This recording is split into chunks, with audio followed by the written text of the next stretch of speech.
Siyahlangana njalo bathandekayo ngosuku olungcwele osulwa ngeSabatha lapho singena kusifundo sethu esiqhakathekileyo isifundo esithinta ngesivumelwano esitsha. Mina engikhuluma lani ngumfundisi uGresham Mlilo. Ngiyakunxusa umfundisi ophambi kwami ubana laye aziveze ngokuqhakathekileyo. Salibonani izihlobo labangane balaleli lababukeli. Siyabonga ukuhlanganiswa lolu suku njalo esifundweni okhulumayo ngumfundisi kaMila Dube. Ngicela lapha esikhona sikhuleke ndawonye. Baba wethu osezulwini, sibongile ukuvuswa lokunika amathuba okukhonza kusuku oluyingcwele. Silesicelo Nkosi ukubana ubungcwele bakho bube phezulu kwethu nxa siyafunda lesi sifundo. Uchasise ngelizwi lesivumelwano kusukela kuAdam kuze namhlanje ukuthi ulokhu umile endaweni yakho ukuthi sihambe ngendlela yakho ekucineni isindiswa nje siyabonga siyakhuleka. Amen. Amen. Ngifunda uJeremiah 31 esincane ngo31. Uthi bheka izinsuku ziyeza utsho uJehova lapho ngiyakwenza isivumelwano esitsha nendlu kaIsrayeli nendlu kaJuda. Fundisi nxa sisizwa leli gama ethi ngizakwenza isivumelwano sami esitsha nendlu kaIsrayeli nendlu kaJuda, kungakutsho ukuthi isivumelwano esidala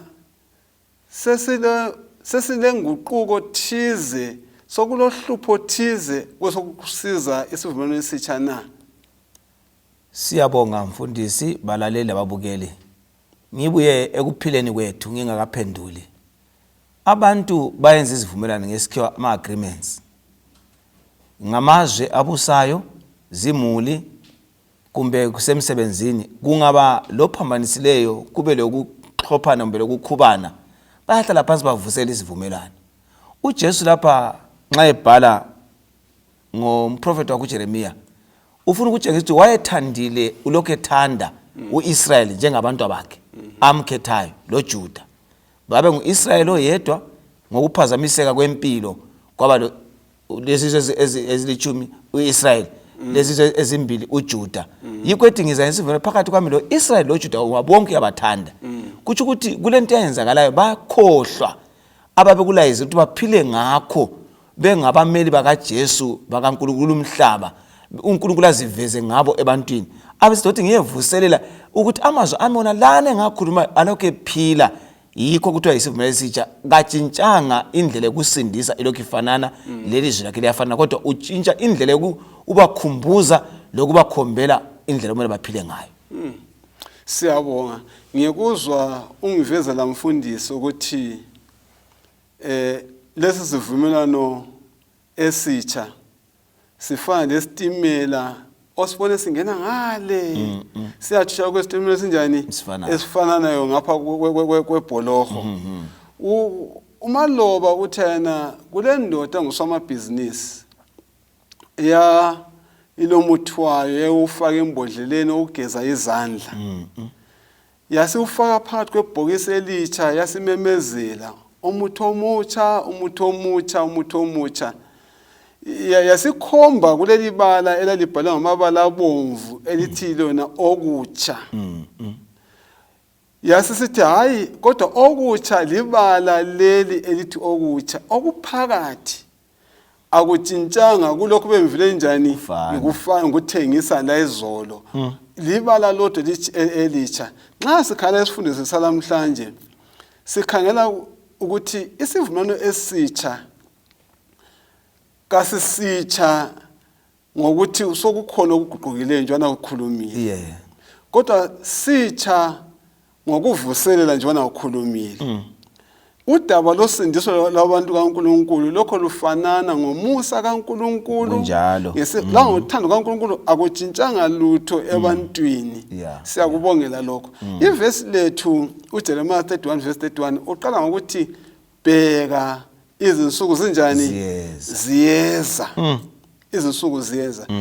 Nxa ngikhala isivumelwano lesi sikhuluma ngaso ngicina ngisiwa lo mbuzo ukuthi kanti yena ngubani omisa isivumelwano? Ngubani omisa isivumelwano?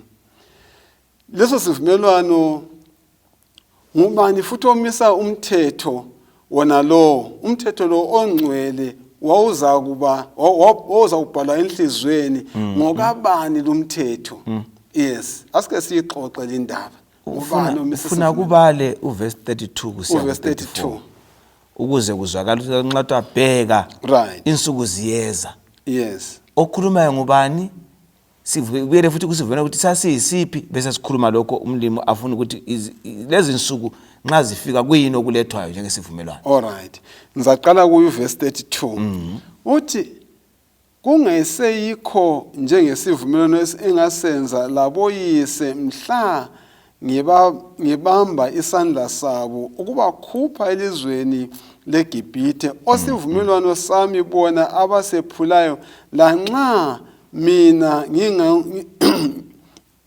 ngingumyeni wabo utsho inkosi wathi inhle ngifundelo 33 kodwa yilesivumelwano engiza kusenza lendlu kaIsrayeli emva kwalezo zinsuku itsho inkosi ngizafaka umlayo wami emibilini yabo. Right, nxa sikhangele lapha onguye umnikazi lesisusa sizivumelwano ngoNkulunkulu nguye oqalise ukuthi buya sivumelane siphile ngalindlela sevumelane lo muntu oyimuli yakwaIsrayeli olibandla wamnika indlela yokuphila nxa usenza isivumelano embusweni lapha kuyabe kule phepha libhaliweyo kube sokufakwa kuthiwa ama-x ngesikhiwa ukuthi kulo act number 1 kusiya kubani kumbe point B kusiya kubani ungephula kukodwa kwampana usuyehluleka isivumelwano. So uNkulunkulu wanika isivumelwano sakhe selizwi lakhe kusukela kuAdam waseletha eSinayi futhi esiyafuna wabanika so kuthiwa isono verse 32 sangena bephula isivumelwano behlule ukuphila ngendlela uNkulunkulu ayikhangelele yikho ethi wathi ngiyevuselela uthi insuku ke zizafika lapho engizavuselela khona ukuthi indaba layikhohlwayo ibuyelele nini liyiphile ngendlela yami ngoba uyihlupho lilalo yikwephula isivumelwano. Mina lokho nginguNkulunkulu onika isivumelwano lokho nginguNkulunkulu olomthetho olelizwi antshintshanga so buyani kimi ngiqale kakuthi ukulibuyisela endaweni ngenye indlela isivumelwano kasitshintshanga okwaguqukayo ngumuntu yithi sabalekayo sidozwa ngumuntu buyani la indaba ilapha kuziwe siphile sonke ngendlela kaNkulunkulu. Siyabonga ngiyawuzwisisa ubana ngitsho le verse ikwenza kube sobala uthana khangela izinsuku zinjani ziyeza itsho inkosi. Right, so umbuzo othi ngubani omisa isivumelwano uhluphendule khona inkosi itsho ini inkosi ibisithana ngiyakwenza akho nti uyakwenza kodwa mina njani ngizakwenza isivumelwano esinjani esitsha lendlu kaIsrayeli lendlu kabani yes then u32 abese sivezela futhi ngo33 abese sivezela ukuthi yena nguye futhi ofaka ini imilayo yakhe emibilini yethu yana lendaba yomlayo engena enhlizweni zethu iza kuchazwa sobala uma sihamba kanjani ngesifundo sethu njalo futhi sifunda ubudlelwano uNkulunkulu alabo labantu ngalesi sivumelano nxa ethi mina ngidala ngizakwenza isivumelwano sinjani esitsha kusobala njalo ke watsho uqaliseni ukuthi uNkulunkulu kasideli bathandekayo siyahlamuka zonke insuku simjiye kodwa yena umi lapha njani ami khona uthando lwakhe kalusichiyi ulathi sonke isikhathi. Ukufuna ngike umbuzo la Right, ukuthi bephula isivumelwano abantu bakaIsrayeli kithi sivumelene lo Jesu sibhaphathizwe ulapho khona mlaleli uyakhonza isivumelwano senza lo uNkulunkulu so umbuzo uthi kambe kasiphindi yini lathi ukwephula isivumelwano akuvuli Roma lapho ngo2 verse 15 ngifuna ukuqathanisa lapha lenye verse ezayikhuluma nje sidlula ukuthi uNkulunkulu uthena insuku ziyeza kaze kafiki yini kithi ukuthi umlimi usefuna ukuvuselela ngoba uyabona ukuthi senze isivumelwano laye kodwa kungani sibuyela futhi kuIsrael wayizolo 2 verse 15 uthi uRoma lapha uthi yena ababonakalisa ukuthi umsebenzi womlayo ulotshiwe enhlizweni zabo isazela sabo siyafakaza laso lemicabango yabo ibasole omunye komunye kumbe njalo ibavikele omunye komunye. uPaul lapha uphinda okutsho uNkulunkulu kuJeremiya ukuthi ngizafaka isivumelwano sami enhlizweni zenu. Right. Isivumelwano sikaNkulunkulu sifundile kumaphela ukuthi ngumlayo kaThixo. Yes. Uthi yena bawuthola wabasenhlizweni zawo. Yeah. Wawubakhumbuza ukuthi uNkulunkulu ngubani. Yikho kuMateyu 5 laphana, iverse 17 kuya ku28. uNkulunkulu esithi ngapostoli uMateyu ukuthi angizange atshintsha umlayo. Ngizogcwalisa. Uyamuzwa uJesu? Uthe ngikhuluma izolo nguMose ngale, angiguquli. Ngizovuselela ngithi gcwalisa hayi. Ufuna engxenye wena wezwe ukuthi ungatshontshe. Ngithi ungakuhawukela kungaswakala umuntu uzathatha. So umlimi ufuna ukuveza indaba yomthetho izolo ibilapha kade sikayibe phakathi kombili womuntu ukuze lemicabango igobele intando kaNkulunkulu. Abone into engaphakathi kwakho. Kawuyikhohlwa ingaphakathi kwakho. Kunjalo mfundisi. Kodwa ngayifaka eceleni ngibhale ebhukwini ngiyahamba ngikhohlwe. Akhuluma ngolusuku uthize lapha. Ngathi sengilandelisela amafoni lakho konke. Ngase ngikukhohliwe kodwa kungokwami. Kodwa nxa sengugaqile njengethayi akusuki kimi. Yikho uJehova uthi ngizakufaka imithetho yami ngaphi emibilini yenu enhlizweni yenu ukuze ungakukhohlwa. Sizakufunda ngoJehova futhi efakele umahluko phakathi kwemthetho obhalwe ezibhebheni zamathi lawo nalo ongaphi osemibilini yethu. Kunjalo. Yes. Asike sikhangele sisiya phambili. Sihle singene kuleyo ndaba yemithetho esenhlizweni zikabani zethu.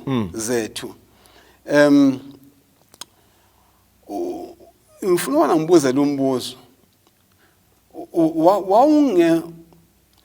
Wawungamelanga uthinte impilo ngaphandle kokuphela sindawonye. Kutshoni ukubana umthetho lo ulotshwe enhlizweni kulomthetho olotshwe ngaphi ezibhebheni. Asike siphinde futhi sichazule le ndaba. Utshona lo uthina impilo zethu zithintwe ngaphandle kokuphela zingathintwa ngaphandle kuphela impilo zethu. Ngizakuletha lapho uthena nxa umthetho ulotshwe ezibhebheni kungani impilo ithinta ngaphandle kuphela.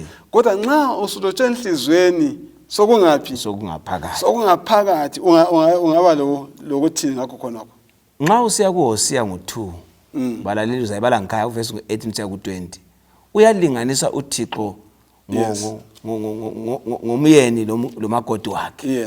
Ubudlelano besenza isivumelwano lesana ukuthi yena ungumyeni wethu.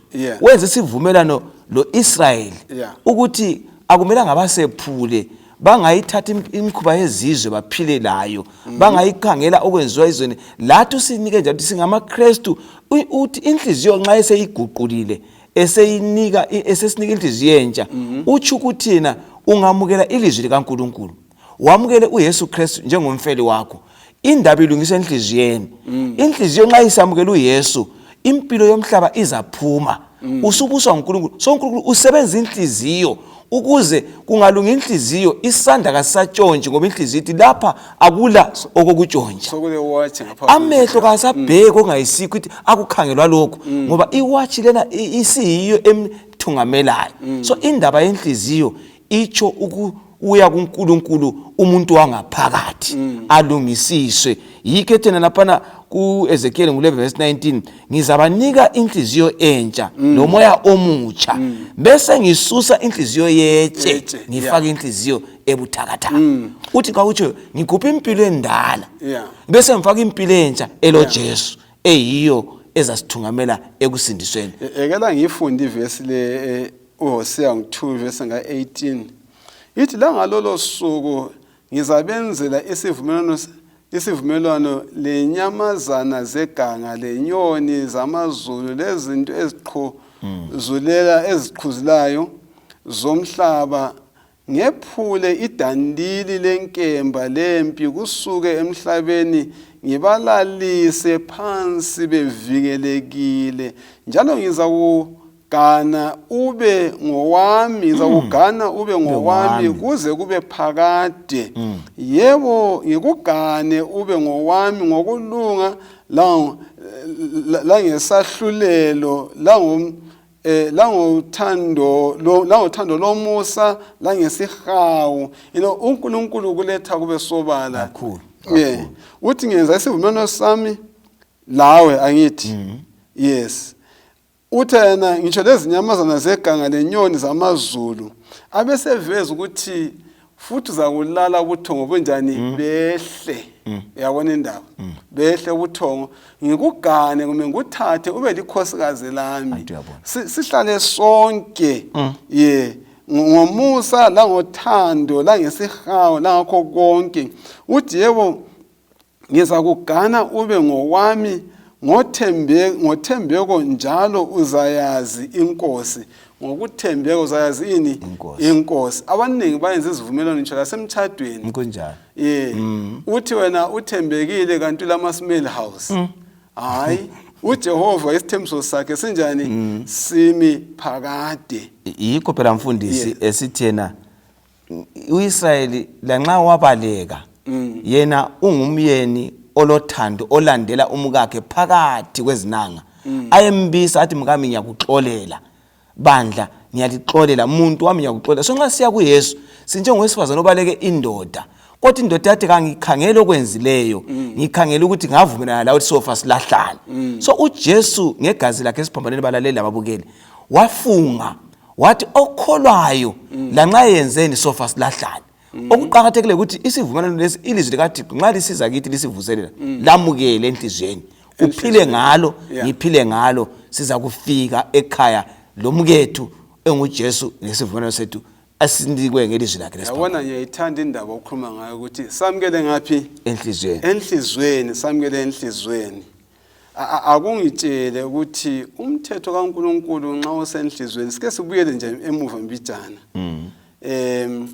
ungekho ematsheni yikuphi okukhohlakala lula sithilo sathana nxa useceleni uyanjani uyakhohlakala lula kodwa nxa usenhlizweni unjani uhlezi phakade nxa umkakho umthanda wamfaka enhlizweni awusoze ukuthi wena out of sight out of mind kunjalo uhlezi uNkulunkulu kwakudingayo kithi ubana ahlale lathi sonke isikhathi kulombuzo ke sike sathinta indaba zomthetho la kulombuzo esingathi kumana kathi umuntu singamncedisa njani umbuzo oqondana lomthetho eli10 uzananza ukuthi phakathi kwemthetho eli10 kulomthetho weSabatha ogcina yini iSabatha kodwa kulabantu abathi wena njalo kusesingaphansi kwesivumelwano esitsha umthetho kawusasebenzi singancedisa kanjani kulolu hlangothi kufika kimi umcabango othona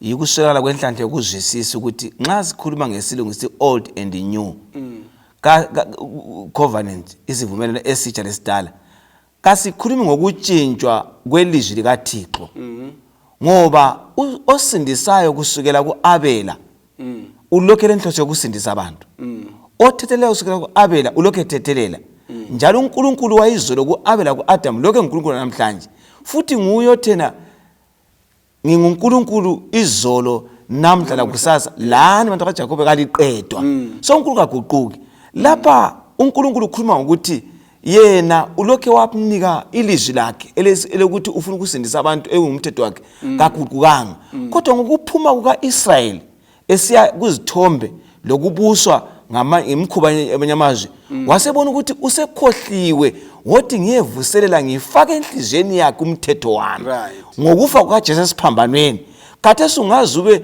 ungaye enkonzweni ukuyakhonza kodwa nxa usona utshaywa luvalo igazi likaJesu lomoya engcwele uyakukhumbuza ukuthi uJesu wafa ukuthi kakusanjengayizolo ukuthi uIsrael kwathi wabhala emgubazini ukuthi ongenayo abale lophumayo kusenhlizweni yakho kuyakukhumbuza ukuthi umthetho kawudlulanga kwaphambaniseka ukuthi sabalekela uNkulunkulu ngokungena esoneni kodwa usebuye ngesiphambano wavuselela indaba yomthetho wakhe lesivumelwano sakhe kuhle sazi ukuthi umthetho kawutshintshwa ngabazalwane ngoba uThixo lokho efanana ngeke ngakhuluma ivike ephelileyo ngathi mina uhlupho lwethu njengabantu yikuthi sifuna ukudlula imithetho esiyibona ukuthi asiyifuni kodwa kungaba lo mthetho uthi ungafebi ngoba kulomkakho omthetheyo kawufuna afebe lomunye umuntu uyawugogosa Sokuthiwa gcina usuku leSabatha sithi kawusasebenzi. Kanti umthetho iyo yonke ilithumi.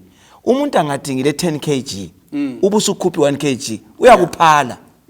Ngoba isikuya 9 uThixo laye ulokho efuna 10 kg ekwanile eyosindiso ukuzisindiseke. So ngathi umthetho seyifaka esikalini iweya 10 kg ungakhipha wodwa ayisafiki leyo 10 kg. Ngoba isivumelwano somusa sigcwele njengoJesu wafe egcwele esiphambanweni.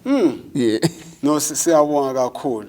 Mina ngibona ngani yikho phela sinamapoyisa.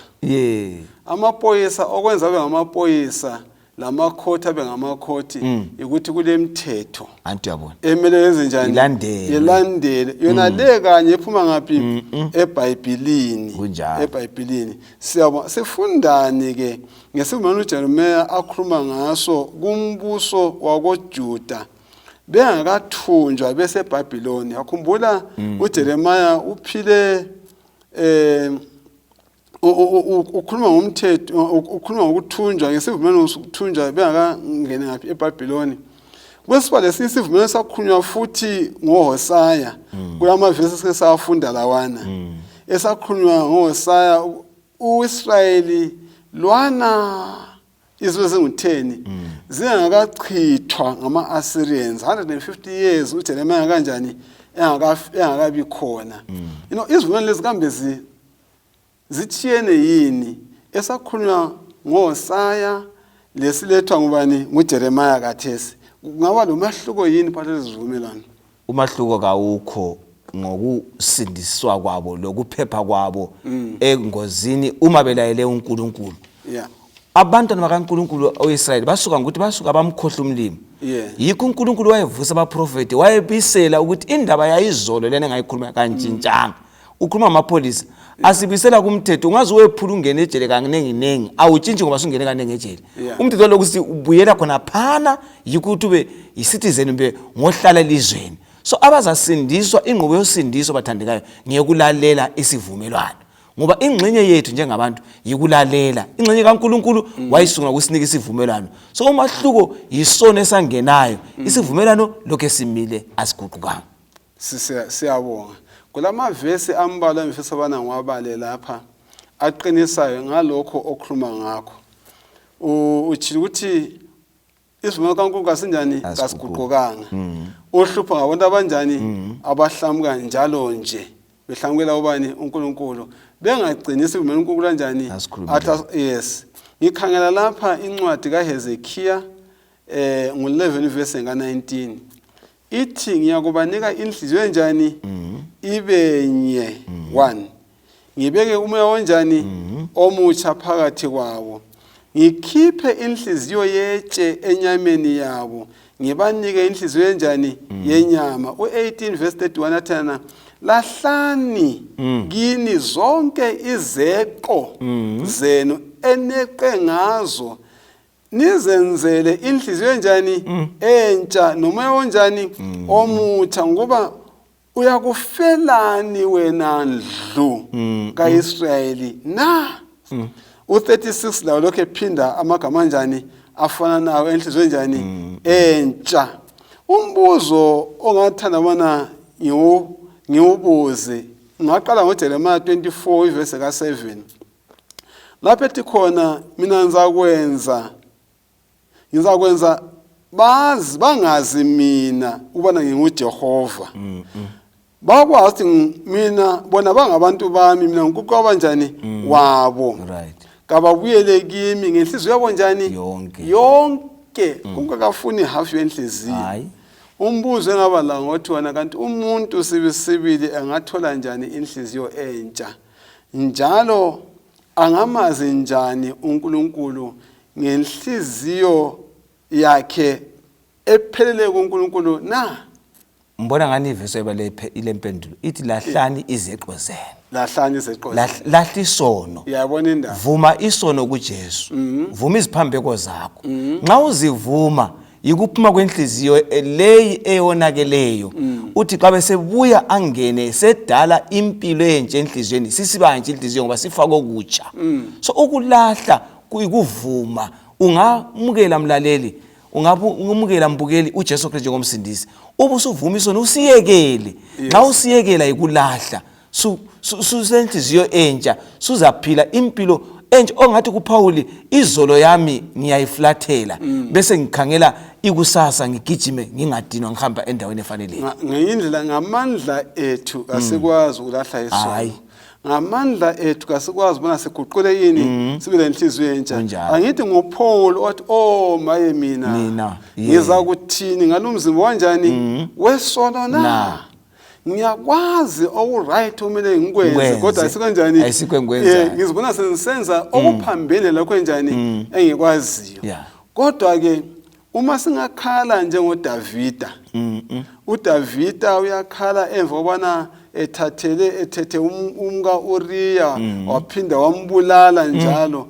esenanzelele ngesono sakhe ngokubuyela kwakhe ngokuphele kuNkulunkulu ukuthi Jehova dala kimi ini inhliziyo entsha ngiyindlela njengabalaleli ngaba kuhle sonke ngawethu amandla ingwe ngeke yazitshintsha amabala abenzi uMtopia ngeke azitshintshe umbala wakhe kodwa ukhona umuntu ongasinika inhliziyo enjani entsha impilo yethu vele igobele esonweni sonke isikhathi nxa ngicabanga okunormally kimi ukucabanga isono kulokucabanga kunjani okuright kodwa uma ngizinikela kuNkulunkulu nguye kuphela ongangincedisa abana izeqo lezo ngizichiye angenzele angidale inhliziyo enjani entsha awungumthandazo wethu sonke angazi umfundisi wana ulani futhi kukhona nxa vele ngisecela phana kusivumelwano esitsha lesidala right uthe ukhuluma kimi ngafikelwa umnqondo othona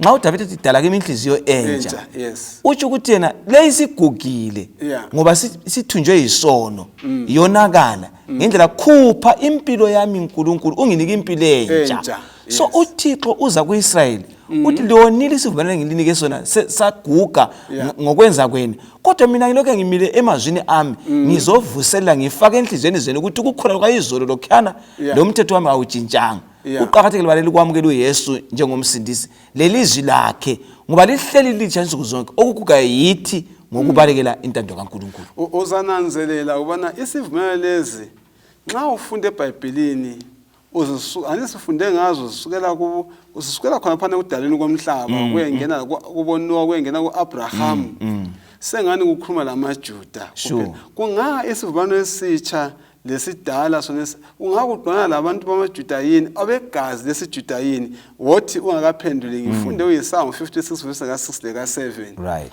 ithona nabezizwe abazihlanganisa noJehova ukungikhonza uJehova nokulithanda igama lika Jehova lawo baba zinceku zakhe bonke abaligcina isabatha bengaloni nababambelela esivumelwano sikabani sami yebo nabo ngiyakubayisa entabeni yami engcwele ngibathokozise endlini yokukhuleka iminikelo yabo yokuchiswa nemihlatshelo yabo iyakwamukeleka phakathi kwabantu bonke khonapha kuletha umbuzo kimi ngiyangizwa abantu bethi hayi ngisho lesabatha ngelamaJuda into lezi zazisenzela amaJuda ivesi leli lisichasisela kanjani ngomuntu ongasoJuda iBhayibheli uNkulunkulu umkhangela njani kulezi zindaba zesivumelwano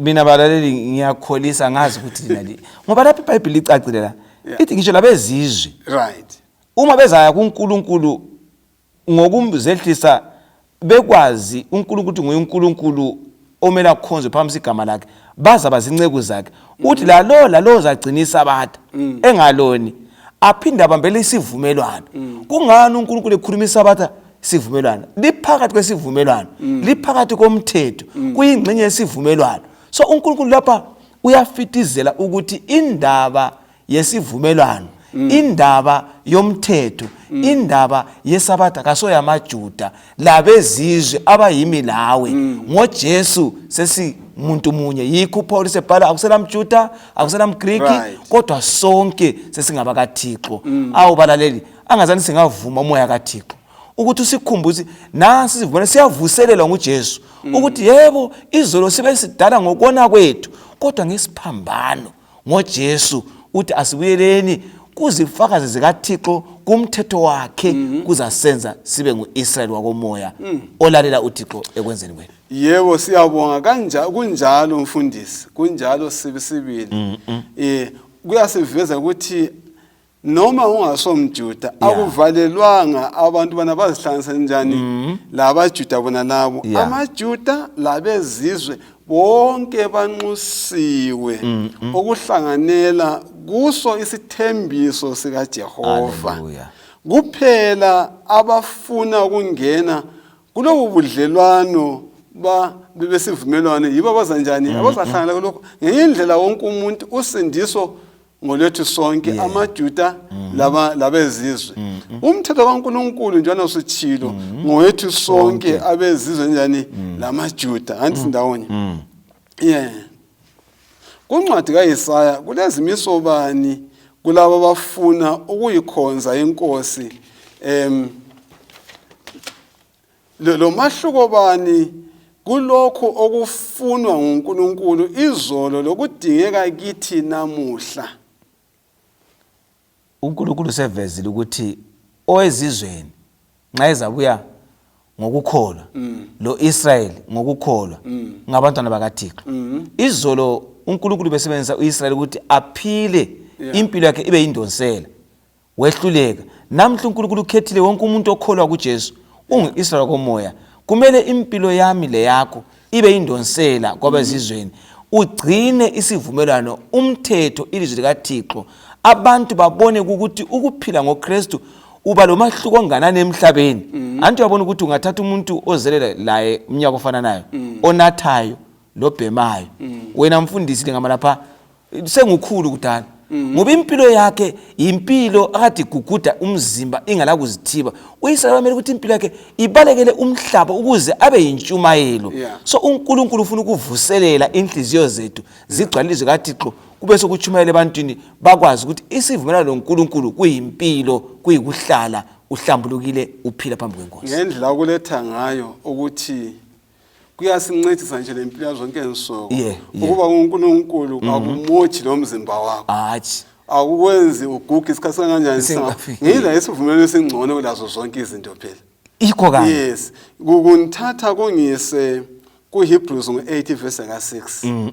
Lapho ethena khona kepha kalokho unikiwe inkonzo enhle kakhulu njengalokho ungumlamuleli wesivumelwano esihle esingcono kakhulu esimisiwe ngokwesithembiso esinjani esingcono kakhulu. Isivumelwano esingcono uyazi ukuthi sikhuluma ngesivumelwano esitsha. Lapha nxa siza uTestament elitsha sothi isivumelwano esinjani esingcono. Sengithanda ubana ngizwisise ukuthi nxa sothiwa kungcono phela into ethiwa ingcono isiveza ukuthi eyizolo ubile hluphothize kodwa le isingcono isilula kayisafana njani leyizolo. Iba umbuzo engila ukuthi kambe isivumelwano esidala lesitsha ziyafanana na? Uma zingafanani zahluke ngaphi? Uma zifanana kungenxa yani esinye sibiza kuthiwa isivumelwano esinjani esingcono. Lesi singabizwa ukuthi isivumelwano esingcono.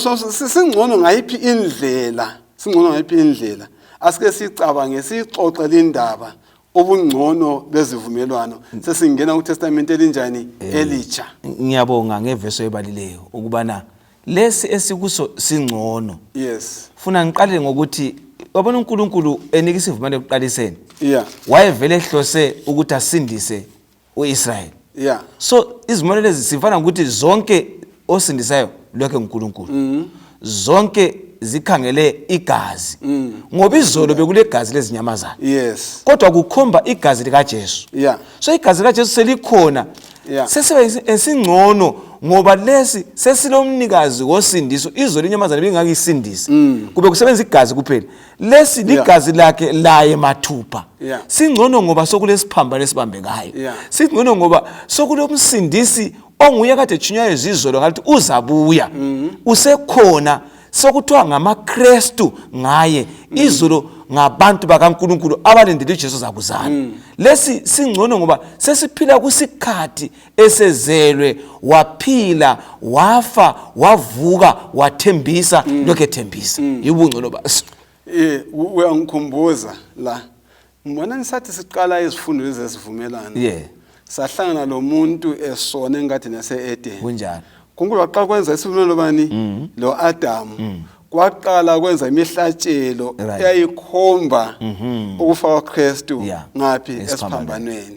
yikho umfundisi okhuluma ngakho lokho angithi iyaqhubeka njalo imihlatshelo lokho ikhomba ubani ukufa kwaJesu Kristu yekela ngifunde ke incwadi yamaHebrew 9 evesini likabani ngilika 8 nsevesini ka14 ithi umoya oyingcwele utshengisa lokho ukuthi indlela eya endaweni engcwele kayikembulwa lapho lisemi ithabanikeli lakuqala okwakungumfanekiso waleso sikhathi okwakunikelwa kulo iminikelo kanye lemihlatshelo engelakho ukuphelelisa okhonzayo maqondana lesazela utheni athi kuphela kokudliwayo lokunathwayo lokugeza okuyinhlobonhlobo lezimiso zenyama ezibekwa phezu kwabo kuze kufike isikhathi sokunjani sokulungisiswa uLevi nathi kodwa uKristu esefikile umpristi omkhulu wezinto ezinhle ezizayo wathabanekela elithabekele elikhulu lelipheleleyo kulelinye ngeyindlela uKristu wafika wagcwalisa njani konke othi inhle mfundo u14 uthi kakhulu kakunganani igazi likaKristu owathi ngomoya ophakade wazinikela kuNkulunkulu engelasici lizahlambulula isazela senu imisebenzini efileyo ukukhonza uNkulunkulu okunjani okupheleleyo amavesi antu bangaqedisa bodwa khona ngale sikhanga ukuthi okuthiwa singcono lesi sivumelwano singcono ngoba siphelela kuKristu esegcwalisa okwakukhonjwa imihlatshelo yonke le eyangena kanjani ngesono yikho lokho singcono ngemva kokufa kwakhe akusadingeki eminye imihlanyelo ngoba nasekuphelelisiwe kodwa injongo yesivumelwano lakho konke kuyahambelana kukhomba ukusindiswa kanjani kwabantu okunye kokukhomba ukuzakwenzakala uKristu asekugcwalisa angazi imfundiso wana ulani kulokho kuhle kunithathekise mfundisi ukuthi nxa sikhangela umpriester okhulunywa uJesu Kristu uba ngumpriester ogcwalisa ubupriester bayizolo wayengena ethabanikeleni laphana kanye ngomnyaka ukuthwala izono zakwaIsrayeli abesechela igazi uJesu laye ungenile ngo1844 ngelakhe igazi utsho kwakho ugcwalisa lokana kwangumfuziselo isivumelwano asigcwalisa ngesokuthi umthetho kaNkulunkulu uyalalelwa yiwo ozayenza ukuthi sisindiswe ngoJesu wona usikhombela amabatha lokwehluleka bese siyageza ngegazi likaJesu izolo babevuma phezu kwembuzi phezu kwenyamazana ethile ukuze igazi lena lihlambulule isono sakhe so umpriester ke uJesu omkhulu usekwenzile hlobo ezithandekayo ukubana ngesingcono ngoba ngumpriester njalo senesigazi lakhe izolo bekuyinyamazana igazi kukhomba lo umpriester esethi singcono ngoba sesiphila phakathi kwakho umpriester ongabonwanga ngabayizolo abambona ngokukholwa thina lesisizwe abantu bathi somnyama kaBhanana ngoba siphila phakathi kosindiso lubambekayo sidlule ngabangazange bambone bamkhole ukuthi uzakuza kuqhakathekile balalele babukele ukuthi sifunda ukuthi isivumelwano Esitsha lilizwi likaThixo lilethwa livuselelwa ngoJesu kodwa kuntshintshanga umthetho wakhe wayizolo awunikayo ulokhumi ukubana ngawo uza senza ukuthi simazi uNkulunkulu sihambe ngendlela yakhe. Siyabonga kakhulu mfundisi. Ngenye indlela ukwazi ngempilo kaKristu number 1. Ukwazi ngokufa kwakhe ukuthi wayevele efela mina ngokwesibili lokho. Ukwazi ukuthi ungumpriest futhi onjani omkhulu osimeleyo. Khonokho kodwa kumele kusenze sizwisise ngothando lukaNkulunkulu. uNkulunkulu ufisa abana aphile lathi iphakade njani lonke. Ngiyabonga futhi ukuthi ngizwisise kubana uKristu lapha sengikhangela kusivumelwano esingcono uza engumhlatshelo. Kuzivumelwano esinjani esingcono. Udla eyilo iwundlu eligcwalisa zonke izivumelwano ezenzakala izolo. Abuye futhi eze engumpriest. Umhlatshelo ongumpriest. Uyayibona indaba? Ngiyafikela ngokunye lapha mfundisi nxa ukhuluma. Nxa kuthiwa singcono. Izolo umuntu ngomuntu ubebamba imbuzi yakhe lemvu yakhe. Khathesi akula muntu obambi sihamba kuJesu yedwa. Umhlaba singcono lesi. Njalo izolo babegijimisa amajuba. Ngokona kwethu amajuba ngaba sesekhona. Khona siyathatha ngani ngasaqeda. So lesingcono ngoba lanxa izono zingaba zinenganganani yikho Bible lithi ngazi zingaba bomvu ngiyazigezisa. So singcono ngoba sonke sibiza igama elilodwa sihlanjululwe. Asifande sayizothi wawubamba omunye abamba ijuba sigijima sisiyale omunye edonse yakhe imbuzi edonse yakhe imvu. Kodwa lapho khona baba wethu ngegama lika Jesu. Singcono lesi lapho khona uyasabelwa uphendule amali bongama lenkosi. Usilela kithi isho ukuthi ukubona uNkulunkulu wakwendabela ukuthi wothi ngifake singcono ukuze kugcinele ngokona kwabo kodwa babe lungile ukuthethela nxa bevuma izono zabo.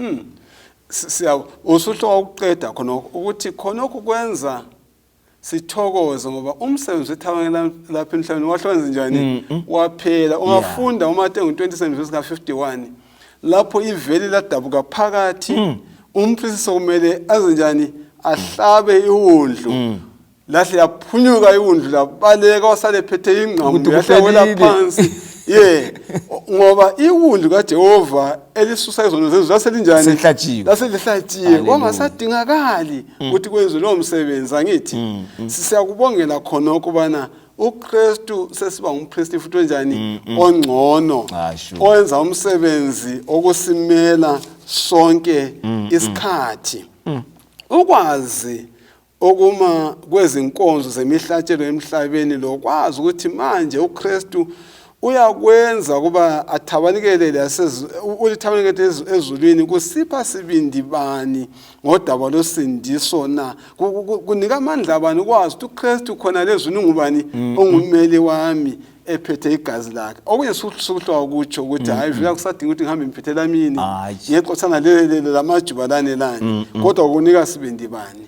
Lokho bathandekayo kunginika ulwazi lesibindi sokuthi angisesabi ukuthi ngabe ngone kanganani. Ngabe uSathane engikhumbuza izono zami ezinganani. Ngenxa yokuthi uJesu lo ngifunda ngaye imbali yakhe ibambe ukuthi uphilile ePalestine kulomhlaba. Wagcwalisa kwaprofitwa izolo. Kuthi ukuthi nxa ngivuma ziyaxolelwa. Akufani legazi lalichela ukuthi ngikhona yazalwa. Mina sowazalwa bakhona so ngilesibindi sokuthi usendlini yokungcengela nxa ngikhuluma uyangizwa ngixolela. Siyabonga bathandekayo. Isifundo sethu salamhlanje njengoba sikhangele isivumelwano esitsha. Thina amaKristu abaphila lamhlanje silethuba elihle lomusa omangalisa kubana sifundile ngokuwa kwesono. Salandela ukuwa kwaIsrayeli sabona amaphutha abo wonke. Sawubona ukuthi kwakusitshoni imihlatshelo yonke lana sayibona igcwaliseka eCalvary. Lasesiphila ngale kweCalvary. Bekumele sikholwe kakhulu ngoba thina sizwe inhlanhla enkulu yolwazi oludlula abayizolo. Abayizolo ngenxa lolo lwazi. uNkulunkulu kasiphathise bathandekayo. Sigagadlele ukholo lwethu ngokunanza bona uNkulunkulu usivezele kungakanani ngesivumelwano esitsha. Sikhulekeni. Baba wethu othandekayo osezulwini lalapha emhlabeni kulithuba elihle ubona sihlangane ngenxa yalesi sifundo esiqhakatheke kangaka esiveza usindiso olungatshintshiyo. Amen. Sigcine emuseni wakho lasothandeni lwakho kuze kufike isikhathi sokuza kwakho egameni lakho ngiyakhuleka. Amen. Amen.